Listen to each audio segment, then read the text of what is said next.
كله هيموت. عش على طاعة الله.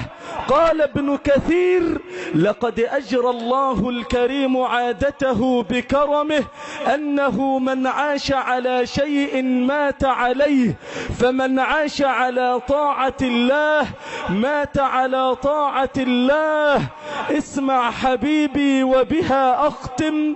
امرأة من الصالحات ذهبوا بها إلى المستشفى وحالتها خطيرة يا عباد الله. بالله عليك تأمل وبها أختم وعش عليها بقية حياتك، بقية حياتك. ذهبوا بالمرأة يا عباد الله إلى المستشفى، فقالت المرأة للطبيب: أنا أختم القرآن كل 3 أيام ولا أستطيع أن أعيش بعيدة عن القرآن، فإذا وضعتوني في غرفتي اجعلوا بجواري ابنتي تقرأ لي القرآن.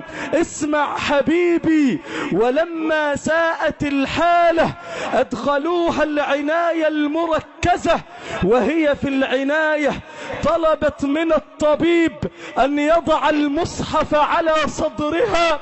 قرأت القرآن من حفظها في 3 أيام، وفي اليوم الثالث ماتت وهي تقرأ قول الله: ومن الناس من يتخذ من دون الله أندادا يحبونهم كحب الله والذين آمنوا أشد حبا لله.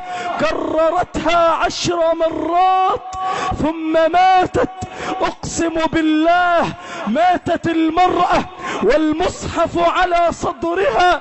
غسلوها والمصحف على صدرها، وكفنوها والمصحف في حضنها، ووضعوها في قبرها والمصحف في حضنها، لتأتي تحت عرش الملك بكتاب الملك ربها. ما توحدوا الله.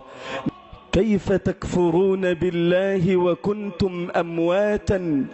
كنت ميتا في بطن أمك فأحياكم وهبكم الله الحياة ثم يميتكم. يا الله. ثم لا بد أن تأتي اللحظة التي ستفارق فيها كل أحبابك.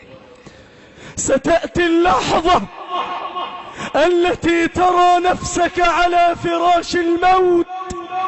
ستأتي اللحظة وأنت تنظر إلى الحجرة تضيق وتتسع. ستأتي اللحظة الذي ستبرد فيها أطرافك. ستأتي اللحظة التي سيتجدعد فيها جلدك.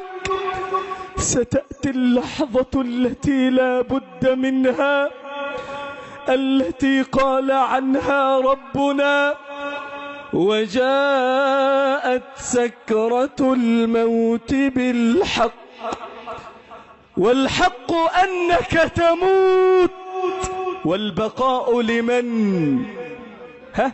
البقاء لمن؟ لله.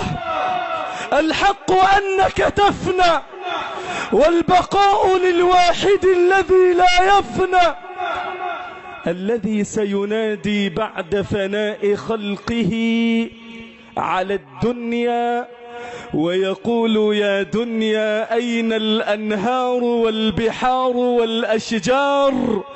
يا دنيا أين من عاشوا في خيري وعبدوا غيري؟ لمن الملك اليوم؟ فما من سائل يومها ولا مجيب إلا من؟ إلا الله. فالكل مات. يجيب على ذاته بذاته لله الواحد القهار. من القهار؟ الله. الذي قال وأصدق الكلام ما قال: كل من عليها فان، كل باك فسيبكى، وكل ناع فسينعى، وكل مذكور سينسى، وكل مذخور سيبلى. ليس غير الله يبقى، من علا فالله أعلى. الكل سيموت.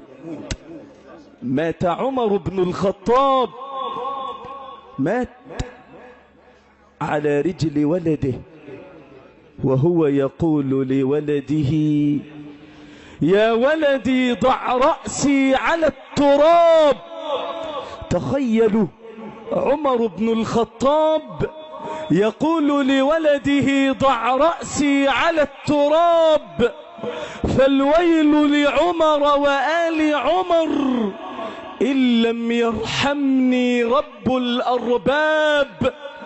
حبيبي في الله، الموت هو الحقيقة المكتوبة على كل العباد. اسمع للشاعر يوم قال: وقد حان القضاء فلا رجوع.